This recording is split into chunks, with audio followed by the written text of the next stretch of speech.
Warning. Listening to this show may result in increased levels of inspiration, motivation, and innovation. Side effects can include the immediate urge to take massive action to build a better business and life for yourself and others. You've been warned. Welcome to Influencers Radio with your host, Jack Mize.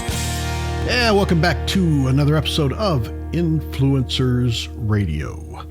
You know, I don't think I would get any argument when I say that a mom is potentially the most influential person in their kids' lives. Well, my guest today says that moms who take the initiative to know themselves on a deeper level, when they honor and nurture themselves, they shift how they relate to their families and foster a more loving and compassionate home environment. Heather Hornung is a human design guide and energy healer who works with moms, guiding them through how to live their unique design so that they can create healthy family dynamics and harmony in the home. Her mission is to help moms recognize and utilize the platform they've been given to have a massive impact on the lives of their kids through the beliefs and attitudes that are instilled in them, and to be a living example to their kids of what it looks like to be confident, secure, and capable so that they can bring their very best selves to their families. Heather, welcome to Influencers Radio. Thank you, Jack. Well, I'll tell you, it's remarkable to you. One, moms in general, I think they all deserve a cape, right? Because it really is, to me, a superhuman job. I have two kids of my own that are, grown on that cusp of being out and about on their own, but it just is just remarkable to me, the multiple tasks and accountabilities that a lot of moms have. So I think I want to kick this off by asking you, as a busy mom of three kids yourself, what is human design and how has it impacted your life and family? Yeah, that's a great question. And I'll just start by saying, human design is technically referred to as the science of differentiation. Well, what does that mean? More simple terms, it means it's the genetic blueprint that each of us has for how we were divinely designed to go through life. We're all unique individuals. There's no cookie cutter formula that works for everyone. And I feel like that's where people really suffer in life, is when they're told who to be and how to show up, and it just doesn't work for them. And then they get into really dark, bad places. And I was one of those people that was in a dark, bad place because I didn't know who I was. And I was trying to show up the way that I was told I was meant to show up. We are all deeply conditioned, from the time we're born until the time we die. And it's all a practice of coming back to who we are. And so I really emphasize that because so much of life is just thrown at us constantly.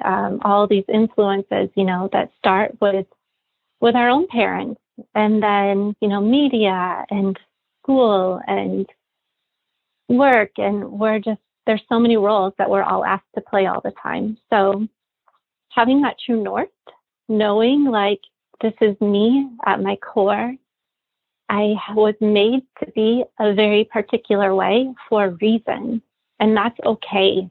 And just having that permission, I think, is so life-changing. It was for me, and it had a major impact on my life, but not only mine, it then bled out into my family, because I could look at each of my three kids and say, you know what, you're not just like me. You have your own will, you have your own agenda, you have your own life, your own path and purpose. And I am here to guide and support you in growing into who you're meant to be, not who I expect you to be. And so just creating that separation, that boundary, and breathing life into that individuality is really where my heart is. You know, you said so many things there that really struck me. One, when you talk, I couldn't help but think when you said we're all individuals, the old Monty Python line, you know, I forget what the movie was. So, no, you know, the one person pipes up and says, "I'm not," you know. But the irony of that, but you know, you also mentioned about how media, right? And it seems obviously more than any time in history, media, whether it's television, movies, social media, YouTube, all that is so loud and so prevalent in our lives. And it seems that almost the default is for someone who maybe hasn't found their purpose or what they're meant to be. It's so easy for them to latch on to what they think they should be. And you know, what's the old saying? Is it comparison is the thief of joy? I think that's, yes, you got it. And it seems like that it's almost that's the path of least resistance these days. So, you know, how does someone avoid that, or how do you help moms circumnavigate that, and then to instill that in their kids to be able to circumnavigate that? So there's no denying media has a major influence on not only the lives of our kids, you know, who are just inundated with it constantly, but our own lives as they're adults, you know, they're role models. And we are told from every angle, like what we're meant to look like, you know, what kinds of things we should be doing with our time, what we should eat, you know, and we were just given all of these examples of who we're supposed to be if we want to fit in. And what I encourage and why I love human design so much is being a part of a community is important. As humans, we need that. It's nourishing to our souls. But I believe community is so much stronger when it is a group of strong individuals who are willing to live into their unique differences and bring something new to the table. Because what I'm good at is different from what you're good at, you know, and if we're all doing the same thing, behaving the same way, you know, where are those different needs getting met? How are we, you know, showing up in a way that complements instead of creating that sense of competition, which is, you know, what that comparison trap does. It creates that sense of competition that really is so unnecessary. I believe in complementing versus competing.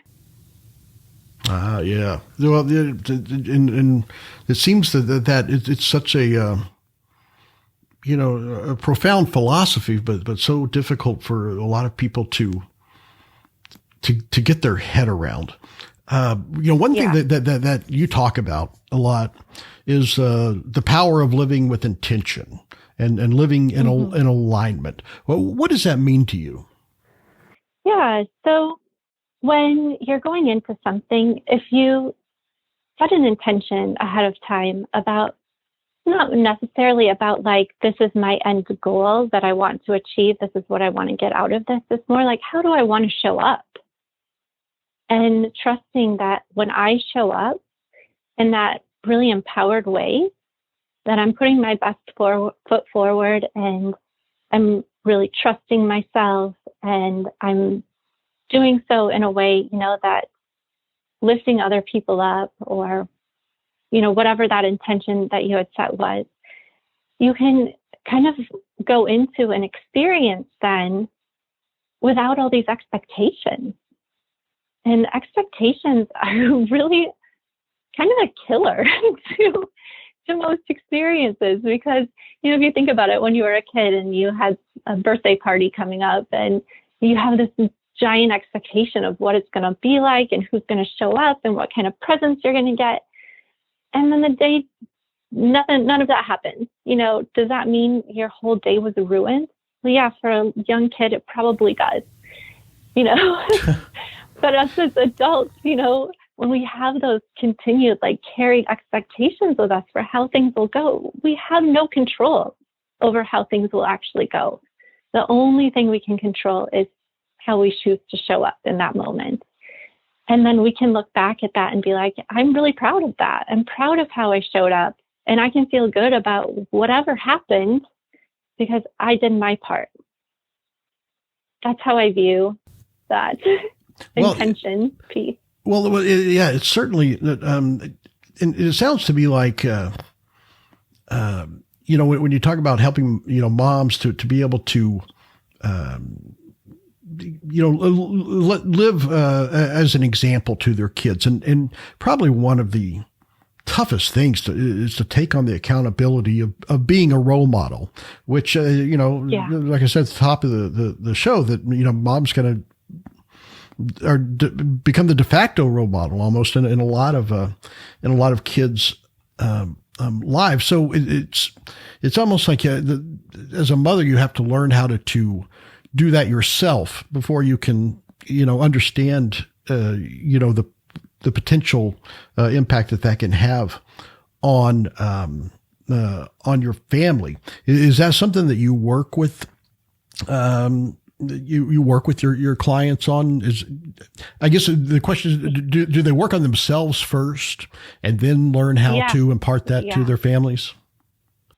100%. I mean, my mom never showed me what self-care looked like. Like that whole concept did not exist, in my world growing up. And so when I became a mom at 19, all of a sudden, like the weight of the world was on me, and I put my life aside to take care of this new baby that I had. And so you get into this place where you learn like, oh my God, I no longer am the center of my own world. I have to set my own needs aside in order to take care of this human. And we get caught in this place as moms where we continually do that, even when our kids get to a place where they don't need that much from us anymore. We don't have to get up and feed them at 3 a.m. their whole life, but we make ourselves so available and set our own goals and dreams and desires aside, for our kids, for our families, so that we can be there for them and, help them to create what they want for themselves. And I see how my mom did that, and I see how I started to fall into that. And what happened with me is I became really depressed and resentful and kept thinking to myself, well, when is it going to be my turn? And then I finally realized it'll be my turn when I decide it's my turn. And so I did. And I went through a lot of deep healing, and I had to create from scratch what that means to me to have self-care. What does it mean to me to prioritize myself? What does that look like? And as I did that, I saw something very interesting happen in my family dynamics.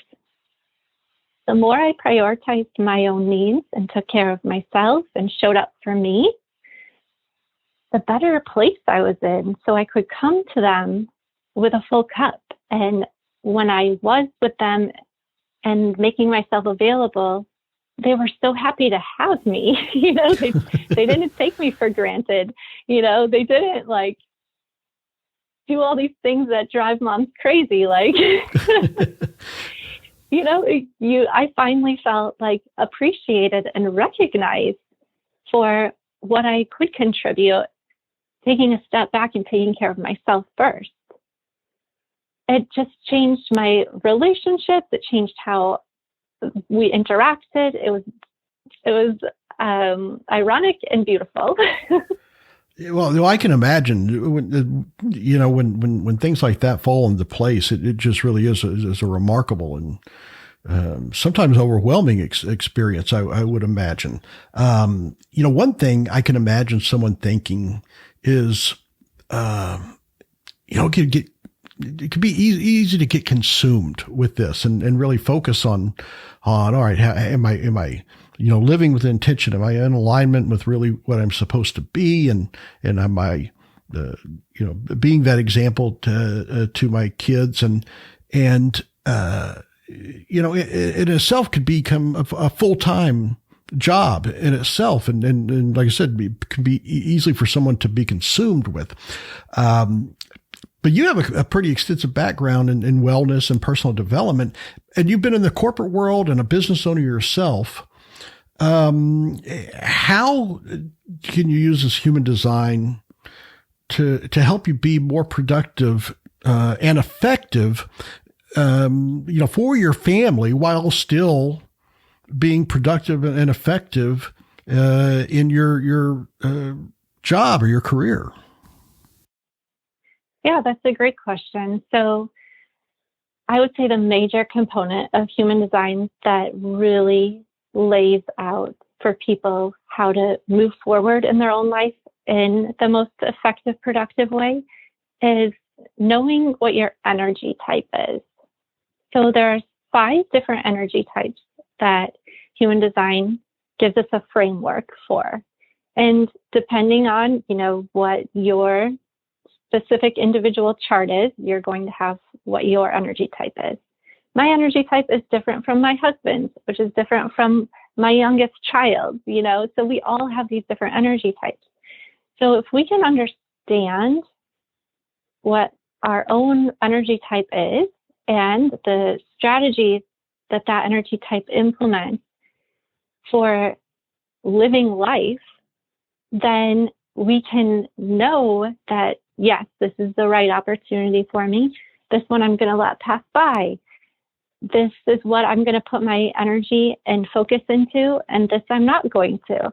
So it just gives you those frameworks, those parameters for where to direct and focus your energy so that it's not all scattered. That was the major problem I had before I was introduced to human design, was I was playing all these roles and I was trying to be everything to everyone. Well, that makes me the least effective, in all areas because my energy was so scattered. And so learning how to focus it and learning, okay, this is what I actually am meant to be doing right now. And just allowing myself to do that versus feeling the pressures from outside of me telling me I should be doing all of these other things. That's where I would get into trouble. So that was a major area that helps me really learn how to direct and guide myself. I think a lot of people feel that pressure that you talked about, maybe without even knowing it. And I know that I often have heard you, talk about personal energy, and personal energy is something that you consider to be an extremely valuable asset. Can you go deeper into that and explain, why it's so important to be discriminating and how that personal energy is invested? Yeah. So, what do we come into this world with? We have our time and we have our energy. And to me, those are the most valuable resources that we have, because with those things, we create. And what do we want to create with our lives? What do we want to be involved with? What is the legacy we want to leave behind? What impact do we want to have? And so choosing what to spend that energy on and to do it with that focus and determination, it changes everything. It gives you that power and that stamina to see those things through. I know when I've had those moments where I was unfocused, that time before I found human design, and I was trying to fill all these roles, and my energy was very scattered. I was playing some roles in my husband's business. I was, running around taking care of the kids. I was, involved in different volunteer organizations, and all of these things are wonderful, but I didn't have one thing that was for me. Instead, all of my energy was going to all of these external things. And none of them were going towards giving myself fulfillment. I wasn't doing anything for me specifically. And that's what I really want to stress and emphasize, is that you have to have your own thing that lights you up, that excites you, that you can direct and focus your energy into. And with that, you can then create something really beautiful with your life and with that energy. And I had to learn, okay, I don't have all the time and energy to keep pouring into all these different areas. So I need to start detoxing these things from my life that don't align. And so I cut back my roles in, my husband's business, and I got help with, taking my kids around and doing things, So I found those areas that weren't aligned with what I chose to be as my mission. And I found the support. I delegated things out so I could really focus my energy and use it in a way that brought me fulfillment. Because with my fulfillment, then my light shines brighter and I can show up in a more impactful way instead of feeling, resentful, if only I had the opportunity, Well, I think a lot of people would love to be able to do that. And I think what you've done, you've just kind of verbalized and made concrete probably what causes a lot of stress in people's lives. And one of the things is, when you talk about, being, how you talk about being discriminating with how your personal energy is invested, it sounds to me a big part of that is learning how to say no to things. And I think one of the toughest things for people to do is to reconcile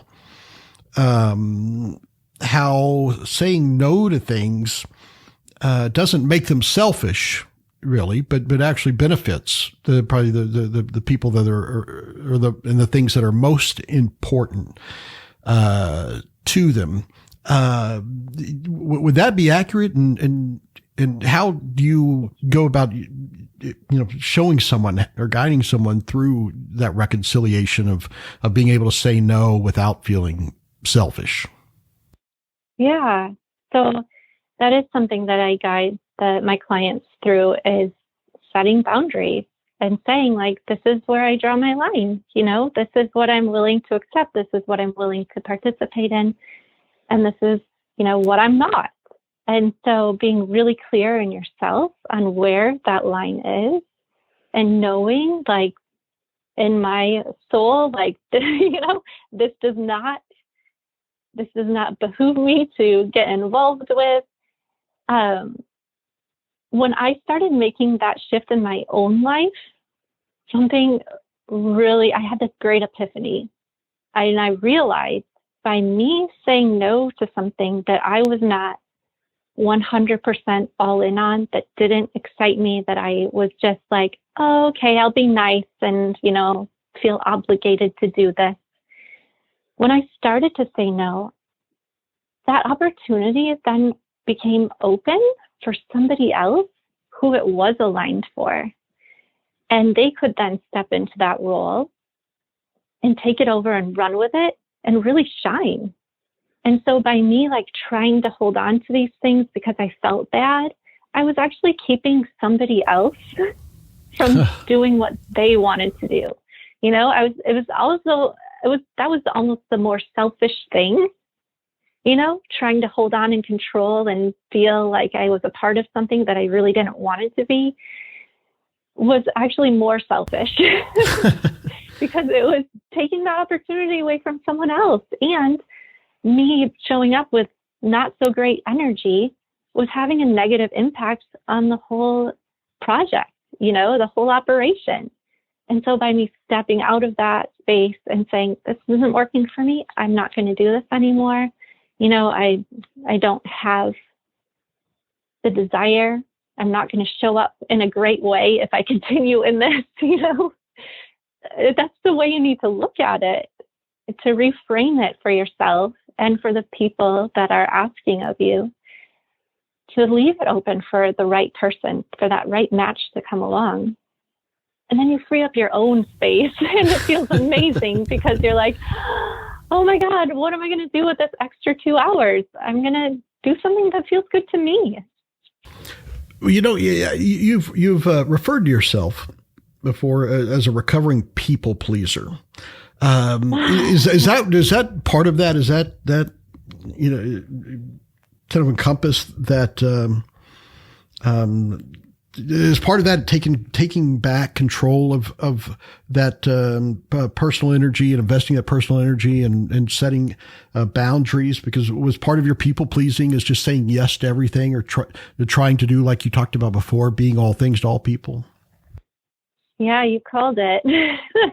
You called it, because that's the model I was shown. You just don't make waves. Be considerate, be polite, be kind, just do whatever, show up, all of that. And so that's what I really embodied, but it was not good for me. And it was not good for the people in my life, because the way I was showing up, in that state of not wanting to really be there was not good. It was not healthy. And so learning, this people-pleasing tendency, that's wanting to make everybody feel good and wanting to be the one that takes care of everything. It was just such a no-win situation. It was a lose-lose. I'll just say it like that. It was a lose-lose. Well, I can imagine, a lot of people find themselves falling into that trap. And really what occurred to me with the way that you explain this is there is a very strong parallel between doing that in business, right? Whether it's in your career, job, and your own business, but also the parallel to the way that you deal with similar situations with your family, with your kids. And one of those is it sounds like it's the opposite, but as I get to know your philosophy on this, it really is a similar problem that probably people find themselves in, is their inability to let go of things or to not do the things themselves. I often think of, in business, it's you don't want to let someone else do it because they're not going to do it the way that I do it. And it's just easier and quicker if I do it myself. And then the same thing you can do with your kids. Oh, hey, Mom, how do I do that? Move. I'll do it. That seems to be a tendency as well. That's a tough one to overcome. How did you overcome that? And what are some of the things that you do to help other people to overcome that? Yeah, that's really interesting that you brought up business, because, my husband's owned his own business for as long as I can remember, forever. And one of the major things, once I was introduced to human design and started applying these principles, was we looked at his business, and he was really struggling with taking on too much and scope creep, allowing clients to dictate terms and, get more work out of him, and then getting into this place where he felt really taken advantage of, and then, just losing his desire to even do the work at that point, because it was just so frustrating. And so we took a step back and we looked, okay, what are the things that you really enjoy doing? What is it that lights you up? What is it that excites you? How do you want to be experiencing this business? And when we determined what those were, we were able to reorganize his whole business to serve him in a way where he could show up at his highest capacity. He could set firm boundaries with people and say, this is the scope of the project. This is what we will work on. Anything outside of this, it's going to either be extra or you'll have to go somewhere else, And what he found was that people really respected that. And then he had more time and freedom, and he actually started enjoying his work again. And then he could, because he was becoming more specialized, charge more money, and it was just like everything shifted when he followed what he really wanted to do versus what everybody else was asking him to do. And that element of just being really true to himself and honoring what he knew he was his wheelhouse, what he was here to do and how he wanted to do it was everything. And so just putting that out there and being really clear with people are actually okay with it once you are upfront and you bring that clarity. And then they're like, oh, okay, I get it. I respect that. Yes, I can work within those parameters. But it's in these places when we don't spell that stuff out and people make these asks and we don't address it and we just do it, these weird emotions get involved.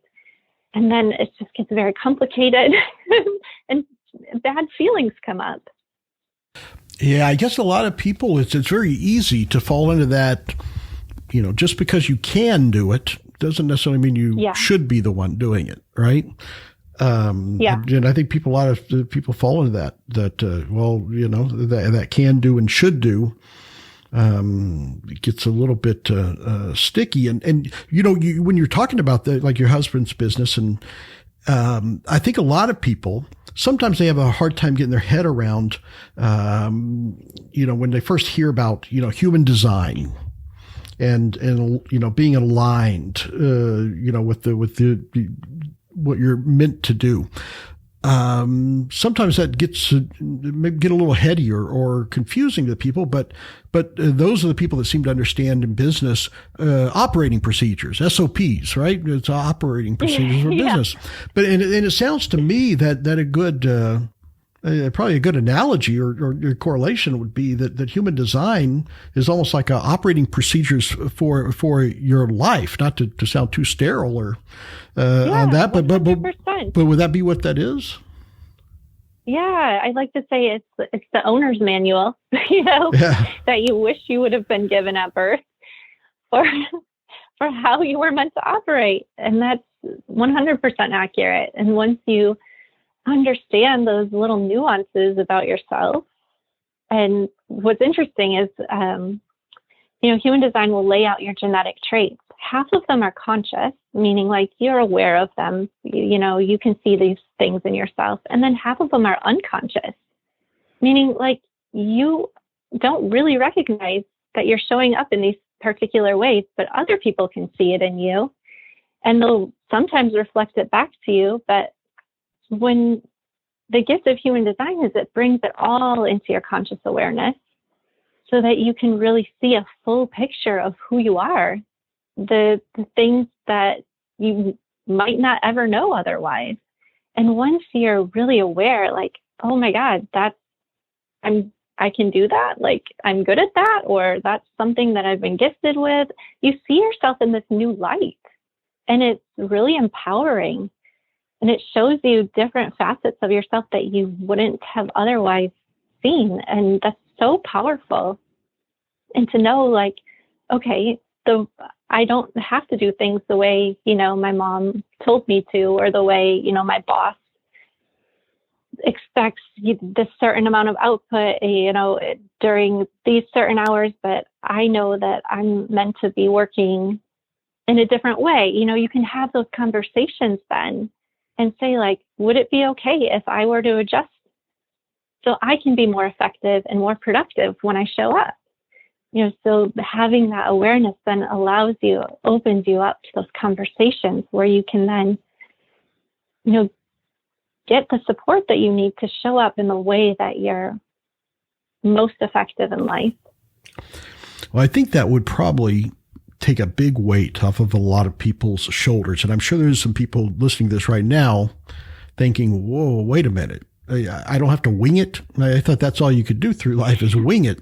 But there can actually be a map, that can be followed. So, I think what I have to ask for the benefit of those people is, what does it look like for someone to work with you to go through this? So let's say you have a working mom is listening to this right now and thinking, I've been winging it. I thought that's just the way that I didn't realize that there could be an owner's manual to life. So, what would it look like for someone to work with you? Is that something you do one-on-one with people, or is it, in a virtual setting, or what are those options? Yeah, because this work is so personalized and it's so much about living into your own individuality and your own individual potential, I do work one-on-one with people. I do everything virtual just because that's what the world is requiring right now. So yeah, I could work with anyone who speaks English. I'll set my parameter there. But yeah, so it starts out with a reading where we go through and we take an in-depth look at what your blueprint is, your energetic blueprint, and what those specific gifts are that you have, how your specific energy works, how you're meant to operate, different facets of your personality. So you can get a really full picture of, this is the story of me. This is who I am at my core. This is what I came into this world to do, to share, and the more that you live into that, the more opportunities start to just draw to you that are in accord with that. But so I start out with that reading. And what I end up hearing from people is, oh my God, I feel so validated. Thank you for giving me permission, to be me. Or I always wondered that about myself. And then I can take it a step further with the people who are really wanting to integrate this information into their lives and actually make those changes. I always hate for people to just walk away with information that doesn't do anything. I want this information to land with you and to change your life because that's the potential of it. And so I have a 12-week program where I meet one-on-one every week.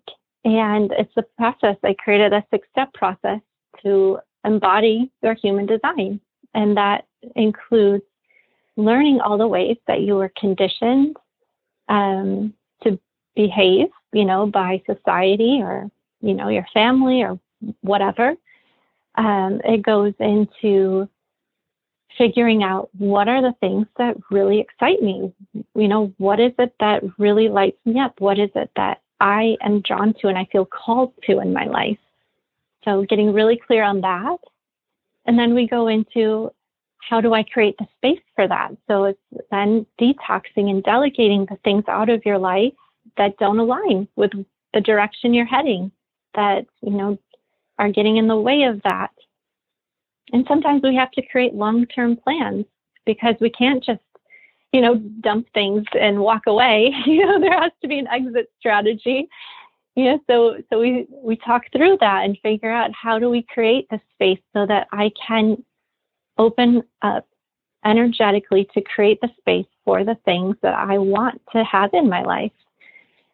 And then we do practices to help people really get into their bodies, because I feel like, I know for myself personally, that was an area I really struggled with. I had severe anxiety, and I felt really disconnected and unsafe in my body. And learning how to create that safety in my body, learning that it was actually communicating with me nonstop about, what was good for me, what was bad for me, and learning how to tune into those messages was huge.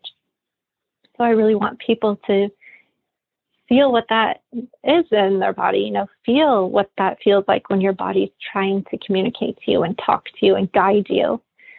And then the last part of my process is, because I also do energy healing, I feel it's so important that people, they release energies, emotional weight,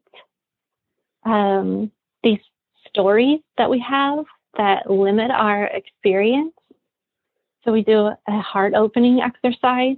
And then throughout this 12 weeks, every other session, we're doing energy and emotional clearing to just release. So it's a process of integrating and releasing, and integrating and releasing, and integrating and releasing, that culminates in this end product of, okay, now I feel like I'm in my own life, and I'm the captain of my own life.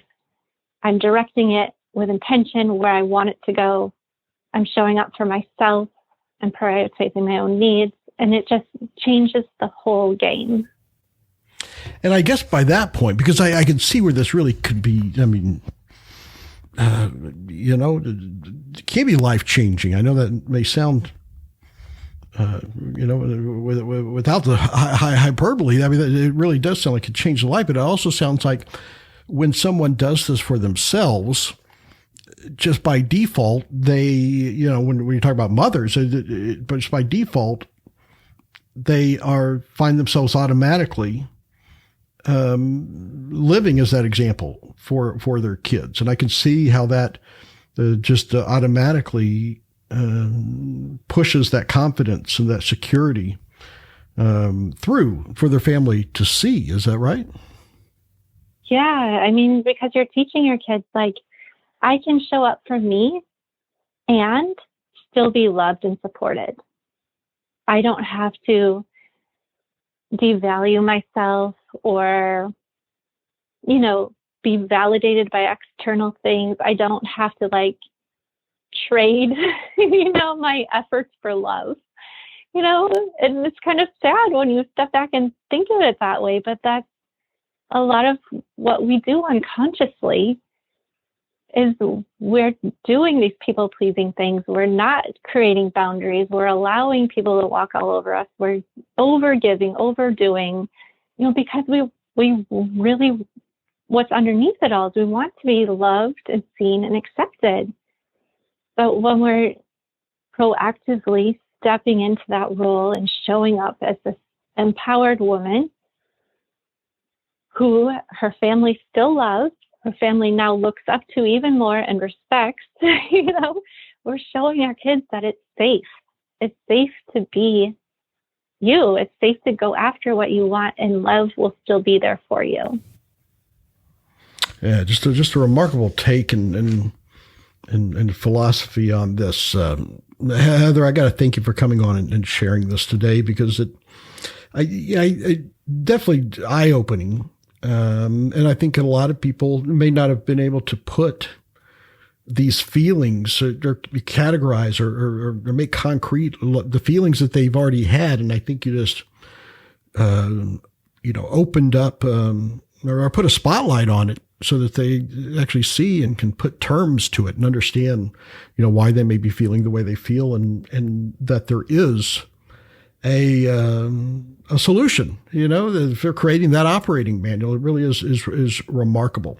How could people find out more about Heather Hornung and how to get involved with what you're doing? Yeah, so I do have a website. It's findfulfillment.me. On Instagram, it's the same handle at findfulfillment.me. Also on Facebook, Find Fulfillment. So that's the name of my business, because that's the heart and soul of what I'm going after. I'm wanting people to find that fulfillment in their lives, and they can. I did it, and if I can do it, coming from the mess that I came from, anyone can do it. And so my heart is just in helping people find that their own sense of fulfillment, whatever that looks like for you, because what it looks like for you is different from everybody else, and that's okay. So yeah, you can find me, findfulfillment.me. Well, the fantastic, Heather, and it's got to be tremendously satisfying for you to be able to help people in this way, and what a gift it is to be able to share this and really allow other people to change their lives by just by adjusting a few things, and you really have, like I say, put a spotlight on it and opened up the eyes of a lot of people, I'm sure. So thank you once again for coming on. Yeah, thank you so much for having me. Yeah, and it may seem like complicated and overwhelming, but really, like you said, it is making some minor shifts, these minor adjustments in how you show up, and changes everything. Fine-tuning your life. Well, fantastic. And I think you easy to see why you're such a wonderful guide at doing this. Well, folks, there you have it. Definitely check out Heather at findfulfillment.me. Website, and also on social media as the same handle. We'll have links to that on the show post. And until next time on Influencers Radio, remember, you are the only real game changer. You've been listening to Influencers Radio. To get all past shows and updates on future shows, visit influencersradio.com today.